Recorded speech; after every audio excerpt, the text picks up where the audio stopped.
चटकदार बाई मोहिनीमध्ये आपल्या सर्वांचं स्वागत आहे.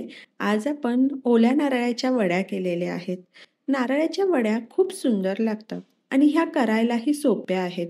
खूप सोप्या पद्धतीने आणि कमीत कमी साहित्य वापरून बनवलेले आहेत आणि वड्या बनवायला फारसा वेळही लागत नाही, पण वड्या खायला अगदी अप्रतिम लागतात. तर ह्या ओल्या नारळाच्या वड्या खायलाही सुंदर आहेत आणि करायलाही सोप्या आहेत. आणि तुम्ही पाहू शकता आपल्या वड्या खूप सुंदर झालेल्या आहेत. अगदी मऊसूद वड्या आपण केलेल्या आहेत. चला मग तर आपण पाहूयात ह्या ओल्या नारळाच्या वड्या कशा बनवायच्या ते. एक वडी आपण तोडून पाहूयात आणि तुम्ही पाहू शकता अगदी मऊसूद आपल्या वड्या झालेल्या आहेत. चला मग तर आपण वड्या बनवायला घेऊयात. तर कढई गरम करायला ठेवलेली आहे. त्यामध्ये साधारण आपण 2 चमचे साजूक तूप घालणार आहोत आणि नारळाचा चव घालायचा आहे. तर हा ओल्या नारळाचा चव आहे. आपण नारळ मार्केटमधून आणायचा आहे, तो फोडून घ्यायचा आहे आणि थोडा वेळ नारळ असाच ओपन ठेवायचा आहे, म्हणजे त्यातलं पाणी सुकलं जातं. आणि साधारण मी 2 वाटी नारळाचा चव घेतलेला आहे आणि 1 वाटी आपण साखर वापरलेली आहे. नारळाच्या निम्मी आपण साखर वापरणार आहोत आणि 2 ते 3 चमचे दूध घालायचं आहे आणि मिसळून घेणार आहोत. तर दूध घातल्यामुळे आपली वडी छान लागते. फ्रीजमध्ये 8 ते 15 दिवस ही वडी इझिली टिकते आणि ही वडी दूध न घालताही तुम्ही बनवू शकता. अगदी छान लागते दूध न घालताही. जर तुम्हाला वडी ही बाहेर ठेवायची असेल तर तुम्ही दूध वापरू नका. बाहेर ती इझिली 8 ते 10 दिवस टिकते. आता आपण हे मिश्रण 10 ते 15 मिनिटासाठी मध्यम आचेवर परतून घेणार आहोत.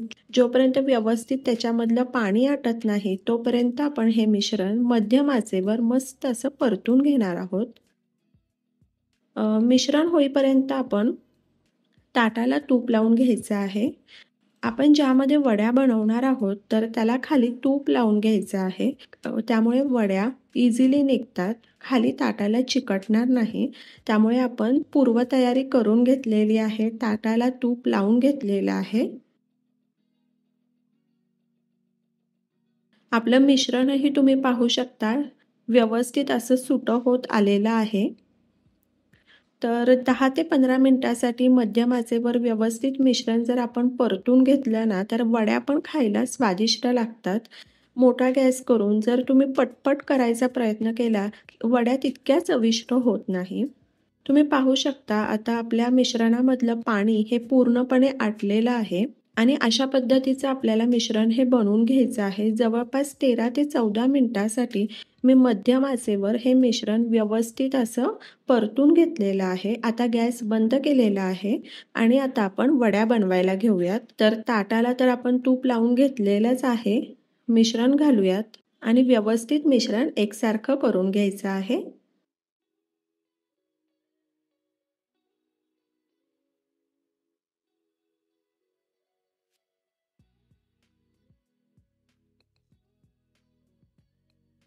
आता वड्या सेट होईपर्यंत आपण थोडी वाट पाहूयात.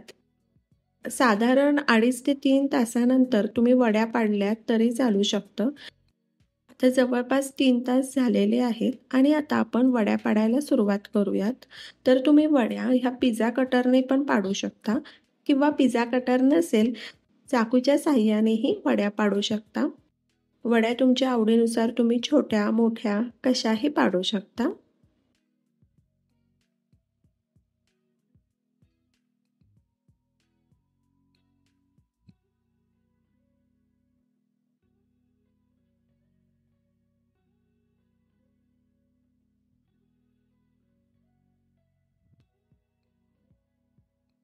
एक वडी काढून पाहूयात. हे पहा वडी अगदी व्यवस्थित निघत आहे आणि वड्या खूप सुपर्ब झालेल्या आहेत. खूप सुंदर वड्या झालेल्या आहेत आणि कमीत कमी साहित्यामध्ये कमीत कमी वेळेमध्ये ह्या नारळाच्या वड्या तयार होतात.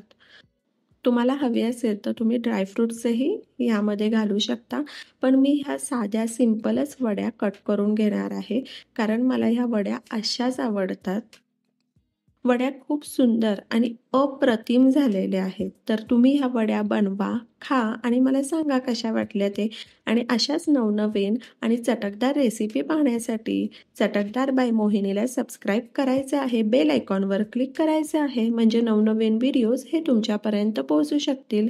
आणि वेळात वेळ काढून तुम्ही माझी ही रेसिपी पाहिली तर त्यासाठी तुमचे खूप खूप खूप धन्यवाद. पुन्हा भेटूया अशाच एका नवीन रेसिपी बरोबर.